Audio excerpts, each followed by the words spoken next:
बिल्कुल, उनको दवा देना होता है। ब्रेकफास्ट करके वो घर से आए थे जी, और जी। 1.5 घंटे के बाद उनको दवा देनी होती है। जो दवा मैंने रिक्वेस्ट किया था हाँ। और उन्होंने परमिशन दिया, मैं जाके उनको दे करके आई हूँ। जी। और रिक्वेस्ट किया कि उनको अगर क्योंकि एज हो गया है और उनके घुटने में भी प्रॉब्लम रहता है, तो उठने बैठने में उनको तकलीफ होती है, सहायता की आवश्यकता पड़ती है। तो मैंने कह के आई हूँ कि अगर किसी को बुलाए वॉशरूम जाने के लिए तो आप हमें बता लालू दें। प्रसाद यादव से ईडी पूछताछ कर रही है, तो वहीं उनकी बेटी मिसा भारती अपने पिता का इंतज़ार ठीक ईडी ऑफिस के सामने एक मंदिर के प्रांगण में कर रही है और तमाम नेता भी यहां पर मौजूद है। मिसा भारती से जब बातचीत हुई है, लालू प्रसाद यादव की सेहत से जुड़ी हुई तमाम बातें या फिर अंदर में लालू प्रसाद यादव मौजूद हैं तो क्या कुछ बातें चल रही है, अब अंदर गए तो क्या कुछ मुलाकात हुआ, बात हुई, और जिस प्रकार से लालू प्रसाद यादव का जो दवाई चल रहा है, तो उन तमाम विषयों को लेकर साफ तौर पर मिसा भारती ने क्या कुछ कहा है, पूरा बयान आप। हमने रिक्वेस्ट किया था क्योंकि हमारे पिताजी की तबीयत ठीक नहीं रहती है और सबसे बड़ा एज फैक्टर है।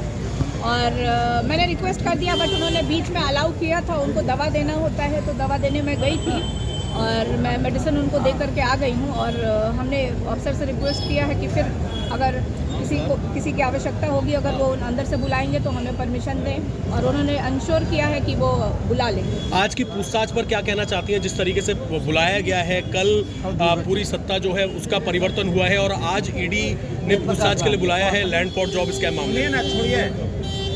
इस पर कोई कमेंट नहीं करना है। और क्योंकि ये सब बिहार के लोग, सब देश की जनता, सब लोग, आप सब लोग देख रहे हैं कि किस तरह से कल घटनाक्रम रहा और आज से ये एजेंसियों का स्टार्ट हो गया है, तो इस पर कोई कमेंट नहीं। नीतीश कुमार को लेकर कुछ कहना चाहते हैं?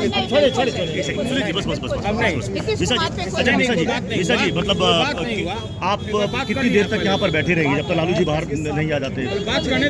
साथ आई हो तो साथ ही वापस एक सेकंड, बाद में बोल लेंगे। एक सेकंड, बात करना है, कहीं फोन आया है ना, तो बाद में बुलाएंगे फिर। चलो एक सेकंड, आप कब तक यहाँ पर बैठी रहेंगी? अंदर गई थी आप? बिल्कुल, उनको दवा देना होता है। ब्रेकफास्ट करके वो घर से आए थे जी, और जी। 1.5 घंटे के बाद उनको दवा देनी होती है। जो दवा मैंने रिक्वेस्ट किया था हाँ। और उन्होंने परमिशन दिया, मैं जाके उनको दे करके आई हूँ।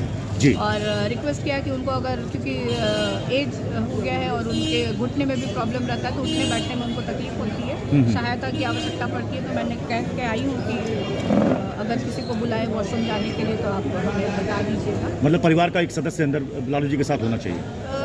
अंदर तो अलाउ नहीं करेंगे क्योंकि पूछताछ चल रही है। जी, जी, तो जी। मैंने कहा कि सिर्फ उनको वॉशरूम या कोई चीज़ की आवश्यकता हो तो जरूर। तो फिर उनको 1.5-2 घंटे के बाद फिर उनको एक दवा की जरूरत पड़ेगी, तो उस वक्त आपको जाना होगा। अब लंच टाइम पे उनको दवा देते हैं तो बुलाएंगे वो लोग। अच्छा, क्या लग रहा है आपको, ये जो समन है, ये तो जांच, ये मामला काफ़ी पुराना है, पहले ही समन दिया जा चुका था। टाइमिंग पर जो सवाल किए जा रहे हैं, टाइमिंग पे सवाल आप उठा सकते हैं, बट उस पर भी मुझे कुछ कहना नहीं है क्योंकि न्यायालय में ये सारा मामला लंबित है। तो इस पर बहुत ज़्यादा कमेंट तो नहीं करूँगी, बट हाँ, टाइमिंग। लालू जी इस वक्त ईडी ऑफिस में हैं और आप लोग यहाँ हैं, कैसी हालात है? तबीयत भी खराब बताई जा रही है, क्या कहेंगे? बिल्कुल, आप जिस तरह से देख रहे हैं कि कल सरकार गई है और आज उनको बुलाया गया है पूछताछ के लिए। और पूरे देश के लोग और स्पेशली बिहार के लोग, सब लोग जानते हैं कि लालू जी की तबीयत ठीक नहीं है, किडनी ट्रांसप्लांट हुआ है, बहुत सारी बीमारियों से ग्रसित हैं। और सबसे बड़ा तो एज फैक्टर है, उनको उठने बैठने में भी प्रॉब्लम होती है, किसी की हेल्प की ज़रूरत होती है।